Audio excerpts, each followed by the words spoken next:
In this video, we will discuss about the function of basophil, acidophil, neutrophils and about monocytes and lymphocytes. We have already discussed about the shape of acidophils, basophils and neutrophils and about their nucleus and about their percentage in WBC and about their diameter. And in this video, we will discuss about their function. So now start. Basophils जो होता है वो बहुत कम amount में secrete होता है। हमें पता है कि बेसोफिल्स 0.5 से लेकर के 1% तक ही बॉडी में सिक्रीट होता है और इसकी लाइफ स्पैन केवल 1 से 2 दिन तक ही रहती है। बेसोफिल जो है हिस्टामिन सिक्रीट करता है। हिस्टामिन क्या है? एक इन्फ्लामेटरी रिएक्शन है, यानी बेसोफिल क्या करता है? हमारी ब्लड वेसल्स को क्या करता है? डायलेट करता है, उनके ब्लड वेसल्स के डायमीटर को बढ़ा देता है, इसलिए इसे वैसोडायलेटर कहते हैं। सीरोटोनिन कौन है? सीरोटोनिन हम बेसोफिल सिक्रीट करता है और ये क्या करता है? सीरोटोनिन क्या करता है? वैसो कॉन्स्ट्रिक्टर है, यानी हमारे ब्लड वेसल्स को कॉन्स्ट्रिक्ट कर देता है। और हिपैरिन क्या है? हिपैरिन एक एंटी कोगुलेंट है। कोगुलेंट मतलब क्या होता है? ब्लड क्लॉट बनाना। तो एंटी कोगुलेंट मतलब क्या हो जाएगा? यानी ब्लड क्लॉट ना होने देना। ये नेचुरल हिपैरिन जो है नेचुरल एंटी कोगुलेंट है। ये क्या करता है? थ्रोम्बोसाइट्स को बाइंड कर देता है, जिसकी वजह से ब्लड क्लॉटिंग नहीं होती हमारी बॉडी में। अब हम लोग एसिडोफिल्स के फंक्शन के बारे में पढ़ेंगे। एसिडोफिल्स क्या है? वो ब्लड क्लॉट को डिसॉल्व कर देता है, यानी ब्लड को क्लॉट नहीं होने देता है। प्लाज्मिन एंजाइम भी कहते हैं। ये एलर्जिक रिस्पॉन्स शो करता है या एलर्जिक रिएक्शन बताता है, यानी आपको एलर्जी हो गई है तो उसको दिखाएगा। एसिडोफिल यानी इस्नोफिलिया तभी बढ़ता है जब आपकी बॉडी में कोई फॉरेन एजेंट आया है या फिर कुछ आपको एलर्जी किसी चीज से हुई है तो आपका इस्नोफिलिया बढ़ जाता है। कहते हैं ना कि इनका इस्नोफिलिया बढ़ गया है, इनको धूल मिट्टी से एलर्जी है। तो इसीलिए है क्योंकि WBC फाइट करते करते अपना इस्नोफिल बहुत ज्यादा बढ़ा लिया है, इसीलिए सबका इस्नोफिलिया बढ़ जाता है। कई लोगों का बढ़ता है, सबका नहीं बढ़ता है, सॉरी। न्यूट्रोफिल्स क्या होते हैं? हमें पता है कि पॉलीमार्फ होते हैं, इनके कई शेप होते हैं। हेट्रोमार्फ होते हैं, इनके अलग अलग शेप होते हैं। ये फैगोसाइटोसिस करते हैं, यानी फैगो मतलब किसी को इनगल्फ करते हैं। किसको इनगल्फ करेंगे? माइक्रो ऑर्गेनिज्म को ये इनगल्फ करते हैं, माइक्रो ऑर्गेनिज्म को ये खाते हैं। अब हम लोग ए ग्रैनुलोसाइट्स के टाइप्स के बारे में पढ़ेंगे। ए ग्रैनुलोसाइट्स के 2 टाइप होते हैं, एक होता है मोनोसाइट और दूसरा होता है लिम्फोसाइट्स। हमने ग्रैनुलोसाइट्स के टाइप के बारे में पढ़ लिया है, आप पिछला वीडियो देख सकते हैं, उसमें मैंने बताया ग्रैनुलोसाइट्स के 3 टाइप्स होते हैं, बेसोफिल, एसिडोफिल्स एंड न्यूट्रोफिल्स। और हमने इनके शेप के बारे में भी बताया कि इनका न्यूक्लियस का शेप एस शेप्ड होता है, इनका न्यूक्लियस का शेप बाइलोब्ड या हेडफोन शेप का होता है और इनका न्यूक्लियस का शेप इरेगुलर होता है, किसी भी शेप का हो सकता है।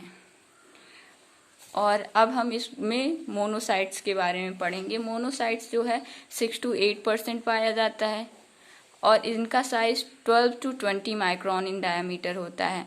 और जबकि इन सब के साइज के बारे में बात करें तो इनका 8 to 10 माइक्रोन होता है, इनका 10 to 12 माइक्रोन होता है और इनका 10 to 14 माइक्रोन होता है और इनका 10 to 12 माइक्रोन होता है। और इसका मोनोसाइट्स का कितना होता है? 12 to 20 माइक्रोन। ये आप पिछले वीडियो में देख सकते हैं। अब हमें पता है कि 12 to 20 माइक्रोन यानी इन सबसे बड़ा है। तो सबसे बड़ा है यानी सबसे बड़ा अगर पूछा जाए कि WBC कौन सा है तो लार्जेस्ट WBC हमारा कौन है? मोनोसाइट्स है। कौन है? मोनोसाइट्स है। ये पॉइंट्स बहुत इंपॉर्टेंट है, इसमें एक एक पॉइंट सारे बहुत ही इंपॉर्टेंट हैं। ये NEET of points of view से भी बहुत इंपॉर्टेंट, नीट के क्वेश्चन इस हर एक पॉइंट से आए हैं। इनका मोनोसाइट्स का न्यूक्लियस जो होता है वो किडनी के आकार का होता है या बीन के आकार का होता है। इनका फंक्शन क्या है मोनोसाइट्स का? जैसा न्यूट्रोफिल्स करता है वही मोनोसाइट्स भी करता है। न्यूट्रोफिल्स क्या करता है? फैगोसाइटोसिस यानी माइक्रो ऑर्गेनिज्म को खाता है। तो मोनोसाइट्स भी क्या करेगा, माइक्रो ऑर्गेनिज्म को खाएगा। ये भी फैगोसाइटोसिस करता है। न्यूट्रोफिल्स जो होते हैं वो स्मॉलर WBC होते हैं। न्यूट्रोफिल्स छोटे WBC होते हैं जो क्या करते हैं, किस में हेल्प करते हैं, फैगोसाइटोसिस में हेल्प करते हैं। इसीलिए इनको माइक्रोफेजिस कहते हैं। क्या कहते हैं, माइक्रोफैगिस या माइक्रोपुलिसमैन। ये छोटे होते हैं इसलिए इनको माइक्रोफेजिस कहते हैं या माइक्रोपुलिसमैन कहते हैं। किनको, न्यूट्रोफिल्स को। न्यूट्रोफिल्स क्या है, छोटे WBC हैं जो फैगोसाइटोसिस में हेल्प करते हैं और इनको माइक्रोफेजिस या माइक्रोपुलिसमैन कहते हैं। इसमें माइक्रो लगा है, अगले पॉइंट्स में आप ध्यान से पढ़िएगा। मोनोसाइट्स क्या होते हैं, लार्जर WBC होते हैं। कैसे WBC होते हैं, लार्जर WBC होते हैं। मोनोसाइट्स किस में हेल्प करते हैं, वो फैगोसाइटोसिस में हेल्प करते हैं।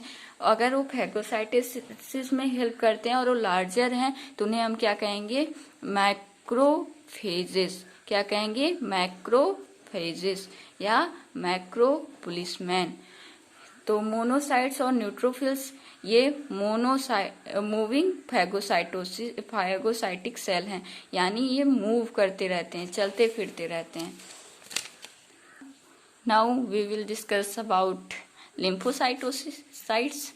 लिम्फोसाइट्स जो हमें हैं हमारी बॉडी में 20 to 25% प्रेजेंट होते हैं। सबसे ज्यादा कौन प्रेजेंट होता है, लेट्स रिमेम्बर। तो 60 to 65 कौन है, न्यूट्रोफिल्स हैं। कौन है, न्यूट्रोफिल्स हैं। इनकी साइज कितनी होती है, 6 से 16 माइक्रोन होती है। और जबकि मोनोसाइट्स की कितनी होती है, मोनोसाइट्स की 12 to 20 माइक्रोन होती है। सबसे बड़ी साइज डायामीटर की मोनोसाइट्स की होती है, इसीलिए इसे लार्जेस्ट WBC कहते हैं। मोनोसाइट्स को और क्या कहते हैं, मैक्रोफेजिस कहते हैं, मैक्रोपुलिसमैन कहते हैं। और ये हम लिम्फोसाइट्स के बारे में पढ़ रहे हैं तो लिम्फोसाइट्स के बारे में जानते हैं। लिम्फोसाइट का डायमीटर 6 to 16 माइक्रोन होता है, जबकि न्यूक्लियस का जो लिम्फोसाइट्स है उसका न्यूक्लियस कैसा होता है, बड़ा होता है। इसका न्यूक्लियस कैसा था, मोनोसाइट्स का बीन शेप का था और कॉम्पैक्ट था, बीन शेप का था। और इसका न्यूक्लियस कैसा है, बड़ा है, सेंट्रल लोकेटेड होता है, सेंट्रली होता है और स्फेरिकल होता है। कैसा होता है, स्फेरिकल होता है, ऐसे।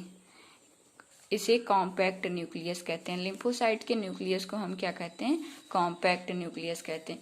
इनका फंक्शन क्या है, जो लिम्फोसाइट्स है वो एंटीबॉडी फॉर्मेशन में हेल्प करता है। लिम्फोसाइट किस में हेल्प करता है, एंटीबॉडी फॉर्मेशन में, यानी फॉरेन एजेंट से लड़ने के लिए ये एंटीबॉडी बनाता है। और इसका लाइफ स्पेन के बारे में आप लोग ध्यान से देखिए। इसका लाइफ स्पेन जो है वो कुछ दिन से लेकर के कुछ ईयर तक हो सकता है, इसीलिए इसे क्या कहते हैं, लॉन्गेस्ट लाइफ स्पेन। ये पूछा जा सकता है कि लॉन्गेस्ट लाइफ स्पेन किसका है, तो आप लोग कहेंगे लिम्फोसाइट्स का। In another video we will discuss about RBC and their formation. Now thanks to all.